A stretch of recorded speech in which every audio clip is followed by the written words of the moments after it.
Assalamualaikum warahmatullahi wabarakatuh. Kami dari kelompok 5 akan mempresentasikan mengenai pengantar sistem informasi. Sebelumnya, perkenalkan nama saya Putri Maulidiah Hidayat dengan NPM akhir 079.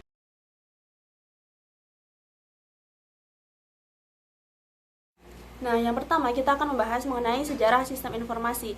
Nah, sistem informasi ini itu pada awalnya berkembang dari cara manusia mengolah data secara manual. Pada masa ini itu menggunakan kertas, buku besar, dan juga berupa arsip fisik. Informasi itu diolah secara langsung oleh manusia tanpa bantuan mesin ataupun teknologi. Nah, cara ini itu membutuhkan waktu yang sangat lama, rawan kesalahan, dan juga sulit ketika jumlah data itu semakin banyak. Namun, pada tahap ini itu menjadi dasar yang dimana munculnya sistem informasi karena sudah ada proses pengumpulan, penyimpanan, dan juga pengolahan data menjadi sebuah informasi. Nah, perkembangan itu penting terjadi pada tahun 1940-an, yang dimana dengan munculnya komputer generasi pertama yang seperti ENIAC dan juga UNIVAC.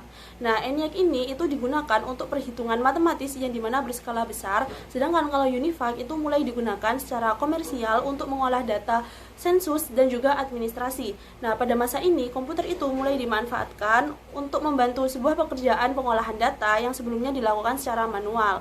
Hal ini itu menandai dari awal penggunaan teknologi dalam sistem informasi. Memasuki era komputer pribadi atau PC pada tahun 1980 sampai dengan 1990-an, komputer itu menjadi lebih kecil, lebih murah, dan juga dapat digunakan oleh banyak pengguna. Data mulai disimpan dalam database dan juga diolah menjadi perangkat lunak atau diolah dengan perangkat lunak. Nah, sistem informasi itu tidak hanya digunakan oleh manajer, tapi juga digunakan oleh pada bagian operasional seperti administrasi dan juga kasir. Pengolahan data menjadi lebih cepat, rapi, dan juga akurat dibandingkan sebelumnya. Nah, sejak berkembangnya internet pada tahun 2000-an hingga sekarang, sistem informasi itu mengalami kemajuan yang sangat pesat. Sistem dapat diakses secara online yang dimana terhubung antara cabang dan bekerja secara real time atau nyata pada saat itu juga. Nah, saat ini sistem informasi itu juga memanfaatkan teknologi yang bernama cloud, big data, dan juga kecerdasan buatan atau sering kita dengar yaitu AI untuk mengolah data dalam jumlah besar dan juga mendukung pengambilan keputusan strategis. Dengan demikian, sistem informasi itu telah berkembang dari pencatatan manual menjadi sistem digital yang dimana terintegrasi dan juga canggih.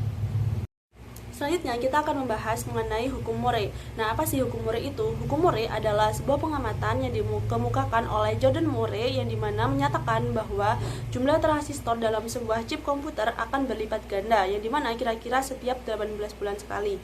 Akibatnya, sebuah kemampuan komputer itu terus meningkat dari waktu ke waktu, sementara ukurannya itu semakin kecil dan juga biayanya itu relatif lebih murah. Hal inilah yang menyebabkan teknologi komputer itu berkembang sangat cepat dan juga mendukung kemajuan sistem informasi modern. Perkenalkan, nama saya Ferdina Nufita Rahmah dengan NPM terakhir 066. Nah, pada slide ini saya akan menjelaskan mengenai pengantar arsitektur komputer.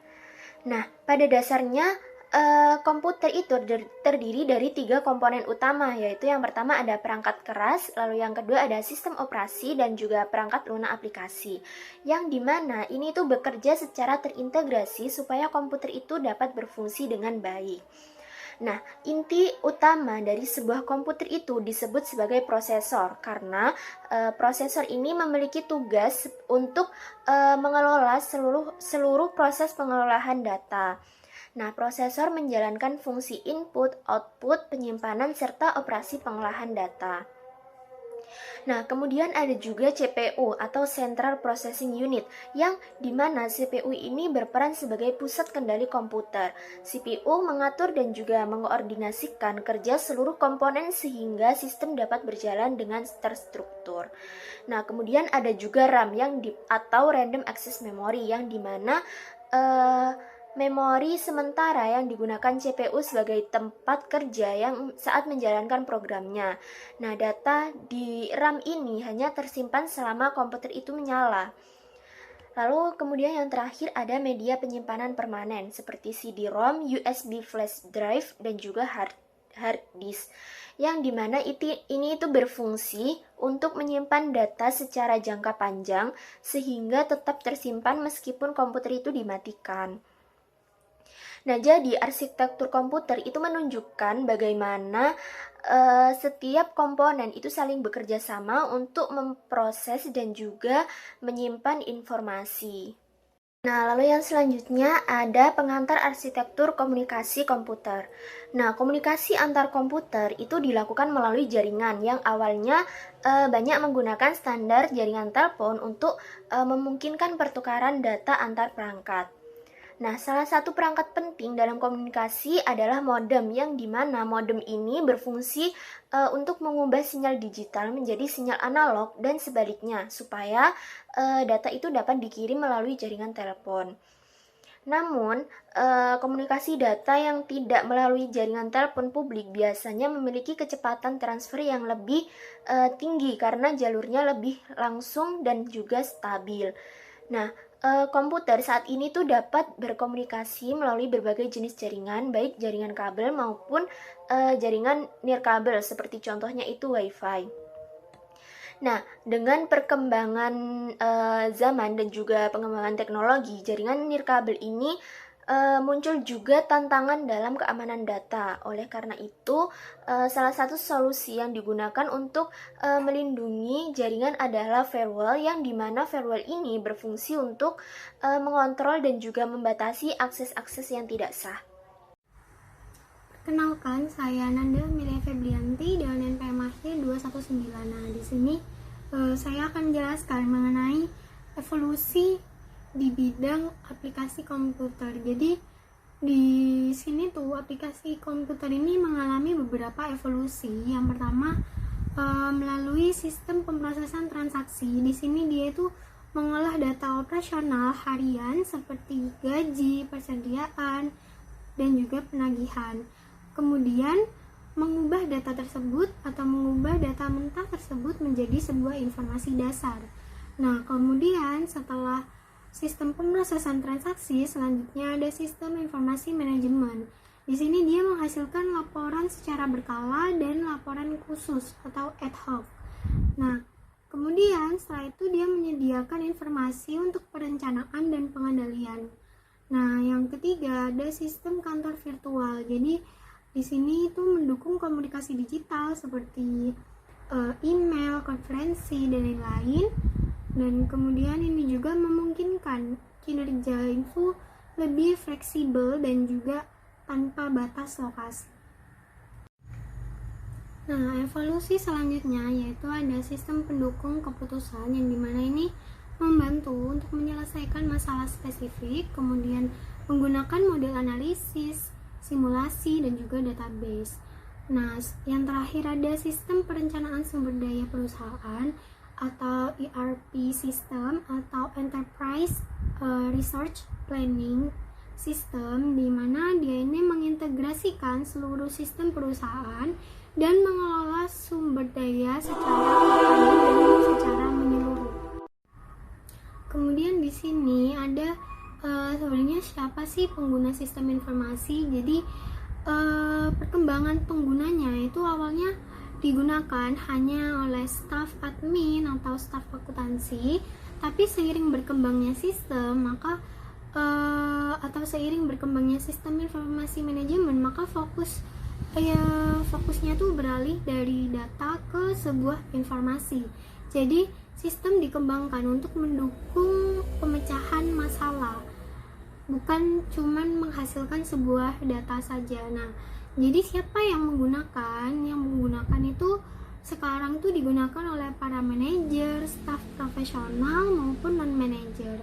Nah, namun manajer ini sebagai pengguna utama karena sistem ini membantu pengambilan keputusan dan dalam keberhasilan sebuah organisasi.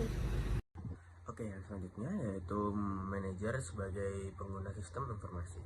Nah, manajer di level perencanaan strategis atau puncak lebih membutuhkan informasi eksternal yang bersifat ringkasan. Sementara manajer di level kendali operasional atau di bawah memerlukan data internal yang sangat rinci. Kemudian sistem informasi juga harus disesuaikan dengan area fungsional seperti pemasaran, manufaktur, keuangan, SDM, hingga layanan informasi. secara mendasar, efektivitas sistem informasi bergantung pada kemampuannya mendukung 5 fungsi manajemen, yaitu yang pertama perencanaan, perorganisasian, penyusunan staf, pengarahan, dan pengendalian, serta 10 peran manajerial. Oke, yang selanjutnya kita masuk ke dalam peran informasi dalam pemecahan masalah manajemen. Keberhasilan seorang manajer bergantung pada kemampuan mereka untuk memecahkan masalah. Solusi masalah ini mencakup memperbaiki kondisi yang buruk dan memanfaatkan peluang yang menguntungkan. Selama proses ini, manajer melakukan pengambilan keputusan yang berarti memilih salah satu dari banyak pilihan untuk menyelesaikan masalah yang signifikan. Ada 4 fase universal, terdiri dari yang pertama ada intelijen, yaitu mencari kondisi yang memerlukan solusi. Yang kedua ada desain, yaitu membuat dan menganalisis tindakan. Yang ketiga ada pilihan, yaitu memilih tindakan yang terbaik. Dan yang terakhir ada peninjauan, yaitu memeriksa pilihan dari masa lalu. Oke, sekarang kita masuk ke masa depan teknologi informasi. Masa depan teknologi informasi didorong oleh sinergi antara penurunan biaya dan peningkatan kekuatan komputasi serta komunikasi yang semakin konvergen, mobile, dan nirkabel. Seiring berkembangnya teknologi dari era mainframe ke PC hingga perangkat cerdas, sistem informasi juga berevolusi dari sekedar sistem pemrosesan transaksi akuntansi menjadi sistem informasi manajemen atau kita sebut SIM. Sistem mendukung keputusan kita sebut DSS, dan hingga Enterprise Resource Planning atau biasanya kita sebut ERP yang mengintegrasikan seluruh operasional perusahaan. Meskipun cenderung stabil, tantangan utama bagi manajer di masa depan bukan hanya menguasai perangkat lunak, melainkan kemampuan adaptasi dalam memanfaatkan kemajuan teknologi untuk mengambil keputusan yang lebih cepat, aman, dan canggih di tengah lingkungan bisnis yang terbuka. Selanjutnya yaitu mengenai kasus gangguan sistem imigrasi di Indonesia yang terjadi akibat masalah pada server Pusat Data Nasional atau PDN yang diduga disebabkan oleh serangan ransomware. Gangguan ini itu mengakibatkan sistem keimigrasian tidak dapat diakses secara normal sehingga pelayanan di bandara dan juga kantor imigrasi itu menjadi terhambat. Nah, kemudian yang selanjutnya ada penyebab gangguan sistem pada server Pusat Data Nasional atau PDN. Nah, yang pertama itu gangguan ini diduga disebabkan oleh serangan cyber jenis ransomware. Nah, lalu yang kedua, ransomware ini mengunci sistem sehingga server itu tidak dapat diakses. Lalu yang ketiga, terdapat kemungkinan lemahnya keamanan dan juga pengelolaan infrastruktur sistem. Lalu yang terakhir, adanya serangan yang dapat menyebabkan sistem itu tidak dapat dipulihkan secara cepat. Nah, kemudian ada dampak terhadap operasional yang dimana itu sistemnya yang terhubung dengan data pusat data nasional atau PDN itu tidak dapat diakses. Kemudian operasional imigrasi di bandara itu juga jadi terhambat dan tidak berjalan dengan normal.